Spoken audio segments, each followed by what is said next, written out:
Alda spent 11 seasons playing the compassionate, wisecracking Hawkeye Pierce on MASH.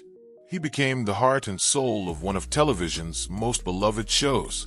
But there was one cast member he allegedly couldn't stand to be around. Gary Burghoff, the man who brought Radar O'Reilly to life, reportedly drove Alda to the breaking point. For decades, people wondered why Burghoff left the show after 7 seasons.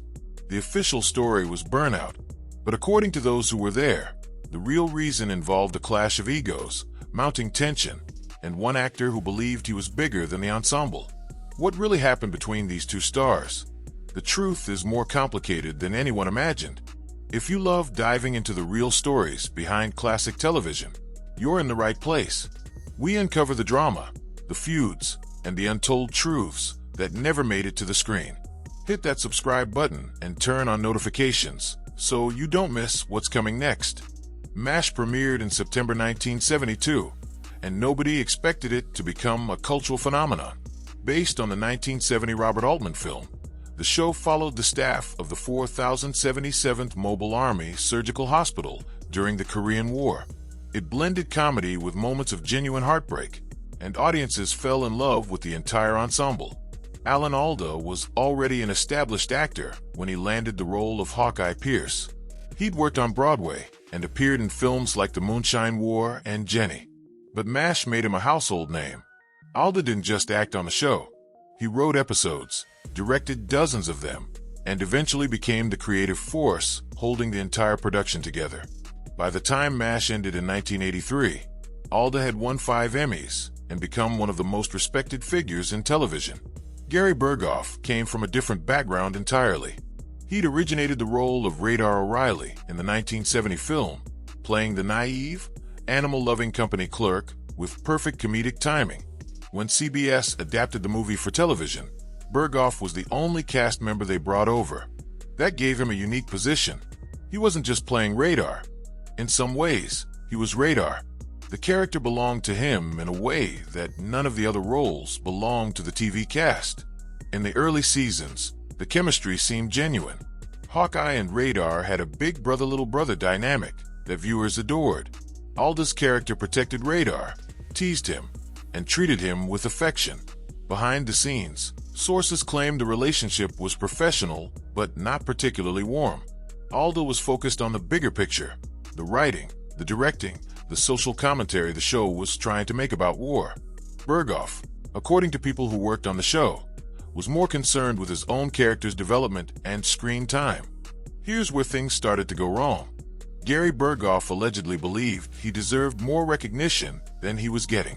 In his mind, he was the only legitimate connection to the original film. He'd created the role. Everyone else was just filling shoes that other actors had worn first. According to crew members who spoke to various biographers over the years, Burghoff would complain about his storylines, his dialogue, and the amount of attention other cast members were receiving. Alda took a different approach entirely. He saw MASH as an ensemble piece. Yes, Hawkeye was the lead, but the show worked because every character brought something unique to the table. McLean Stevenson's bumbling Colonel Blake, Loretta Swit's tough as nails Margaret Houlihan, Wayne Rogers' cynical Trapper John. They all mattered. Alda fought to give other actors meaningful material. He pushed writers to develop supporting characters. And reportedly, this drove Burghoff crazy. One incident that allegedly caused major friction involved an episode Alda directed during the 4th season. Burghoff wanted more screen time for Radar, claiming his character was being pushed to the background. Alda, according to sources, told him that the episode wasn't about Radar. It was about the doctors dealing with an impossible surgical situation. Burghoff apparently didn't take it well. He sulked on set for days afterward, barely speaking to anyone. Larry Gelbart, who created the TV version of MASH and served as showrunner for the first 4 seasons, later mentioned in interviews that some cast members were easier to work with than others. He never named names directly, but when pressed about Burghoff's departure, Gelbart would say things like, "Gary had very specific ideas about his character, and sometimes those ideas didn't align with where we needed to take the show." This next story sounds almost petty, but multiple people who were there have confirmed versions of it. Gary Burghoff was passionate about music. He played drums and often talked about his jazz band. At some point during the mid-1970s, he started bringing his drums to the set. During breaks in filming, he'd practice loudly. Alda was trying to write.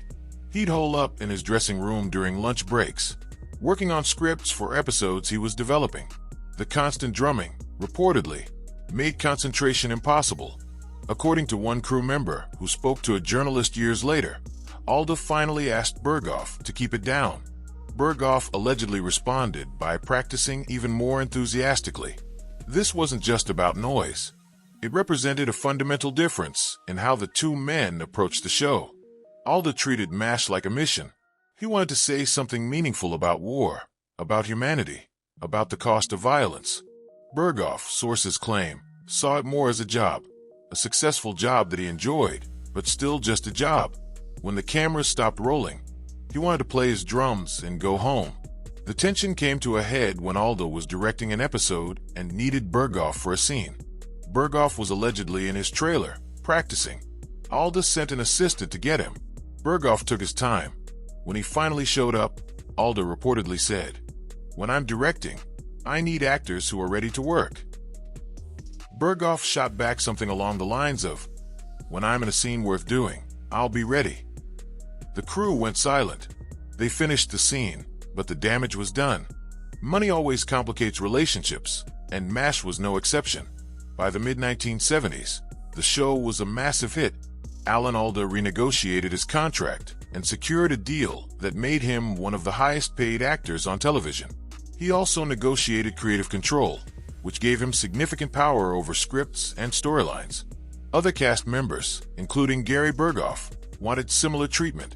Burghoff's contract came up for renewal after the 7th season. He wanted more money and more creative input. According to reports, he believed his character was just as essential as Hawkeye, and he wanted his compensation to reflect that. The studio disagreed. They offered him a raise, but nothing close to what Alda was making. Burghoff felt insulted. Here's where Alda's alleged feelings about Burghoff became more obvious. When asked by producers if losing Radar would hurt the show, Alda reportedly said the show could survive without any single character. Some people interpreted this as Alda being diplomatic. Others saw it as a clear message. Burghoff wasn't as important as he thought he was. The negotiations dragged on for months. Burghoff wanted assurances about storylines. He wanted episodes focused on Radar's personal growth. Alda, who by this point had enormous influence over the show's direction, allegedly told producers that MASH needed to move away from the lighter, character-driven comedy of the early seasons and embrace darker, more dramatic material. Radar, with his innocence and childlike charm, didn't fit that vision anymore. In October 1979, Gary Burghoff filmed his final episode as a series regular. Goodbye Radar was a two-part story that saw the character returning home to Iowa after his uncle died. It was emotional, well-written, and gave Burghoff a proper send-off. But sources claimed that behind the scenes, the mood was relieved rather than sad. Burghoff was gone, and the tension went with him. Alda never spoke publicly about having problems with Burghoff. When asked about cast dynamics in interviews over the years, he'd praise the ensemble and talk about how much he loved working with everyone. But notice what he didn't say. He never singled out Burghoff for special praise. He never told heartwarming stories about their friendship. The silence, many believe, spoke volumes. After leaving MASH, Gary Burghoff's career took a sharp downturn. He appeared in a few TV movies and made guest appearances on shows like The Love Boat and Fantasy Island, but nothing stuck. He tried his hand at wildlife painting and became moderately successful at it, but he never recaptured the fame he'd had during his MASH years. Burghoff did return for one more MASH episode during the 8th season. Period of Adjustment brought Radar back to the 4077th for a brief visit. According to people who were there, Burghoff's time on set was professional but tense. He barely interacted with Alda beyond what the script required. Some crew members later said it felt like watching two strangers pretend to be old friends. MASH continued for 4 more seasons after Burghoff left, and many critics argue those later seasons were the show's best. The writing became sharper, the themes more mature. Alda's influence grew even stronger. He directed more episodes, wrote more scripts, and helped guide the show toward its legendary finale in February 1983. Over 125 million people watched that final episode, making it the most-watched television broadcast in American history at the time. Meanwhile, Burghoff gave occasional interviews where he'd talk about his time on MASH. He'd mention burnout, the long hours, the isolation of being on a soundstage for 9 months a year. He'd talk about wanting to spend time with his family. But when asked about the cast, his answers were always careful. He'd say nice things about most of his co-stars, but when it came to Alda, the comments were noticeably cooler. Alan was very talented, he'd say. Very focused on his work. Not exactly glowing praise from someone who'd spent 7 years working alongside him. The cast reunited several times over the years for various tributes and anniversary specials. Gary Burghoff attended some of these events, but his interactions with Alan Alda were brief and formal. At a 2002 TV Land Awards tribute to MASH, the two men shook hands for the cameras and exchanged pleasantries, but body language experts later pointed out how neither one seemed genuinely happy to see the other. In 2018, Alan Alda published his memoir, If I Understood You, Would I Have This Look on My Face? The book talked extensively about his time on MASH, his relationships with cast members, and the lessons he learned about communication. He mentioned Jamie Farr, Mike Farrell, Loretta Swit, and others by name, sharing warm anecdotes and expressing gratitude. Gary Burghoff's name appeared exactly once in a list of cast members. No stories, no personal reflections, just an acknowledgement that he'd been there. Over the years, other MASH cast members have given hints about the Alda Burghoff dynamic without stating anything directly.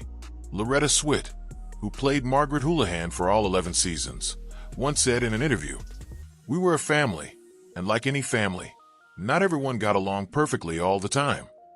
When pressed about whether she meant anyone specific, she smiled and said, "I'll leave that to your imagination." Mike Farrell, who joined the show in the 4th season as B.J. Honeycutt, has been more diplomatic. In various interviews, he's praised Alan Alda as a mentor and friend. When asked about actors who left the show, including Burghoff, Farrell has said things like, "Everyone had their reasons for moving on.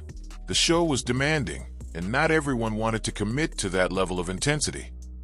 Jamie Farr, who played Klinger, once mentioned that some cast members were more interested in the social aspects of making a TV show, while others treated it like a sacred mission. He didn't name names, but the implication was clear. There were people who came to work, did their job, and went home. And then there was Alan Alda, who lived and breathed MASH every single day. The most telling comment came from Larry Linville, who played Frank Burns for the first 5 seasons. Before his death in 2000, Linville gave an interview where he talked about the challenge of working on MASH. He said, "Alan set a very high standard. If you couldn't keep up, or if you weren't willing to put in the effort, it became obvious pretty quickly." The interviewer asked if anyone in particular struggled with that. Linville paused, then said, "Let's just say some people were more comfortable being part of an ensemble than others." The relationship between Alan Alda and Gary Burghoff remains one of classic television's most fascinating mysteries. Both men helped create something special, but they could never see eye to eye about what that something was supposed to be. Alda wanted art. Burghoff wanted recognition. The clash was probably inevitable. So here's my question for you. Do you think Gary Burghoff left too early? Or did MASH get better after he was gone? Drop your thoughts in the comments. And if you enjoyed this deep dive into MASH history, hit that like button and subscribe for more untold stories from classic television. We've got plenty more where this came from.